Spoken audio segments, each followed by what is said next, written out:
Hi, and welcome to whatever this is. So, for those of you who either don't care or have been living under a rock, Bo Burnham's comedy special Inside was released a few hours ago, I guess. I don't know when you're watching this, but on May 30th. And it is his first comedy special in 5 years since Make Happy, and in that time he's done some directing stuff, some acting stuff for projects I haven't quite yet seen. And this is just kind of gonna be my random thoughts on Inside, and there's a random car out there, so that's cool. So what can I say about it?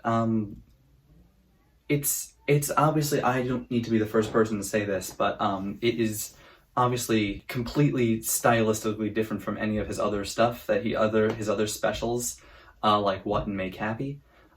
He recorded the entire thing by himself in his house over the course of the pandemic, whereas his other ones were performed live with audiences, and it's basically a concert, and they filmed it. But this was very segment heavy with a bunch of discrete parts that it didn't feel as unified, which gave it its own interesting vibe, but it also made it feel kind of disconnected as compared to something like Make Happy. I hate to keep drawing comparisons to something like that, where it all felt like one unique, like all the parts felt like it all contributed to one whole. This one felt all kind of scattered all over the place, which was really cool to see. So with that said, I didn't think this was as good as What or Make Happy, but I still think that it's really, really, really, really good, and I think it's really great that he decided to come back. Some of my favorite songs, I really liked the Internet song, the second Jeff Bezos song. The fact there's more than one Jeff Bezos song in a Bo Burnham comedy special. I really liked, I really liked the song where Bo, instead of playing piano or keyboard, which is his usual instrument, he plays guitar, which is really, really interesting, and he's actually really good at it. So that was great. It was great seeing the man who once made a joke about how he can't grow a beard have a beard. That was pretty cool. This is also probably the saddest moment in any of his specials, which before it was the end of Make Happy. But now it is definitely the part where, if you've seen it, you probably know the part. There's actually a couple parts. The parts where he's just sitting, speaking to the camera, are clearly the most personal parts of this whole thing, which is obviously very personal anyway. But there's one part where it's the part, if you're watching it, then it's the part where, not gonna give anything away, but it's the part where he's sitting on a stool, I believe, and there is a clock in the background. That is probably one of the saddest things I've seen this year. I thought it was visually extremely stunning. I thought all of the visual effects were really, really good. I really liked. I thought the quality-wise, it was really, really good. Oh, the other song I liked was the White Woman Instagram song. That's one of my new favorites, honestly. I really liked the sock puppet. That was funny. And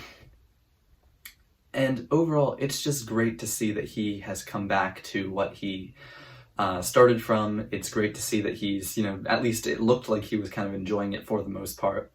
And that's great. I'm really happy about that. I thought that there's two parts actually. There's the part where he's reacting to one of his songs that he performs earlier in the special, which is hilarious and is one of his funniest bits, I think.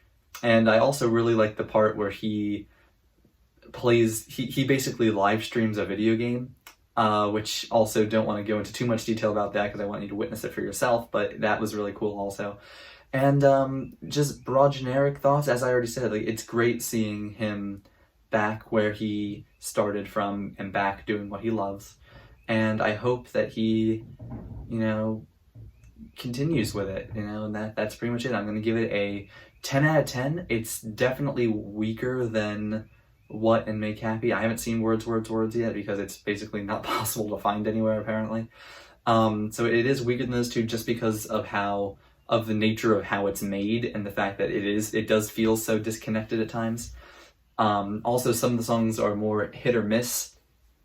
At times, I think some of the songs aren't as strong as the other ones, whereas with something else like What, it's, you know, more consistent flat line of quality. However, that could be because this is the first time I'm watching it. And yeah, that it's really, really good. And if you're a fan of Bo Burnham, I highly suggest that you check it out. If you're a fan, you probably have already seen it, but yeah, it's definitely really good.